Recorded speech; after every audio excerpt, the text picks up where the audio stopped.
অসত্য অযৌক্তিক কোনো কাজ যেন না হয় সে বিষয়ে সচেষ্ট থাকবো।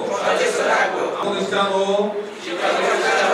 শিক্ষকদের দেওয়া নির্দেশনা মেনে চলবে না বলবো, অসৎ পথে যাবো না, মেনে চলবো। সিগারেট বা মাদক এগুলো তো অনেক দূরের কথা, যেটি মা বাবার সামনে করা যাবে না সেটি অপরাধ।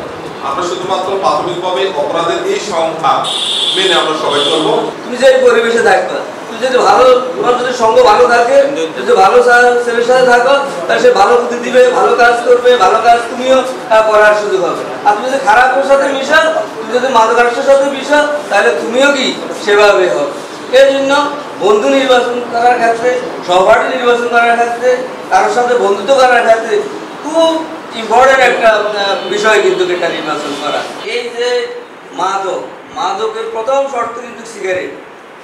আমি আজকে তোমাদেরকে অনুরোধ করব যে যারা সিগারেটের সাথে সম্পৃক্ত আছে তারা আজকে থেকে সিগারেট ছেড়ে দিবা, কারণ এই সিগারেট দিয়ে মাদকের শুরু এবং এটার পরিণতি কিন্তু ভয়াবহ।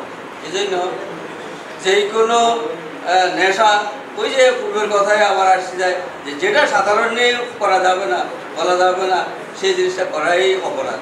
অপরাধ থেকে দূরে থাকার চেষ্টা করবা এবং অপরাধের মানসিক যন্ত্রণা যে কি সেটা তুমি খারাপ না হওয়ার আগে বুঝতে পারবে না।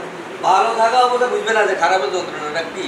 যারা সমাজে একবার খারাপ হয়েছে তারা বুঝেছে খারাপের যন্ত্রণাটা কি। এই জন্য এগুলো থেকে দূরে থাকবা। আর আমাদের সমাজে এখন একটা জিনিস খুব বেশি আপনার সমাজের জন্য একটা বিস্ফোরণ, সেটা হলো ইপটিজিং। এবং এই ইপটিজিংয়ের সাথে ওতপ্রোতভাবে জড়িত আছে কিশোর গ্যাং। তো তোমাদের নিশ্চয়ই আমি হলফ করে বলতে পারবো যে এখানে যারা তোমরা আসো বসে, তোমাদের কোনো মা বাবা, কোনো গার্ডিয়ান, কোনো বড় ভাই, কোনো মামা, বড় বোন, এটা কেউই তোমাদেরকে বলবে না যে সমাজে তোমরা কোনো খারাপ কাজ করো। বলছে তোমার কোনোদিন কিছু যাওয়ার সময় কি বলছে, বা যাও বাবা খারাপ কাজ করে আসে, যাও বাবা তুমি ক্লাসে যেও না, যাও বাবা 8টা দিকে করে আসো, এগুলো বলে নাকি? কি বলে?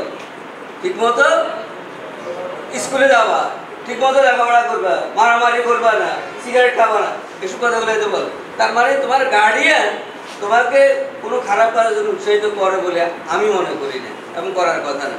তাহলে তুমি যখন কোনো খারাপ কাজ নিজের থেকে করার জন্য চিন্তা করবা বা করবা, তখন তোমার মুখটা, তোমার সামনে যেন তোমার মায়ের, তোমার বাপের ছবিটা যেন ভেসে উঠে যে আমার এই বাবা যেহেতু আমাকে এই কথাগুলো বলছে যে আমাকে এইভাবে চলার জন্য, কারণ এটার বাইরে যে কাজগুলো আছে এগুলো যদি আমি করি তাহলে এটা শুনলে তো সে কষ্ট পাবে, ভাবে কিনা?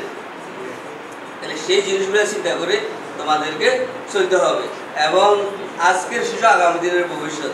তোমরা যদি ভালো হয়ে বড় হতে পারো তাহলে এই সমাজ এবং রাষ্ট্র কি ভালো থাকবে, তোমার পরিবার ভালো থাকবে, তোমার সমাজ ভালো থাকবে, পরিণামে রাষ্ট্র ভালো থাকবে। কারণ তোমরা একদিন এই রাষ্ট্রের কর্ণধার হবে, এটা তো কি বলা যায় না যে কোন ছেলেটা কখন কি হবে, ঠিক কিনা? তোমাদেরকে সেভাবে গড়ে তুলতে হবে।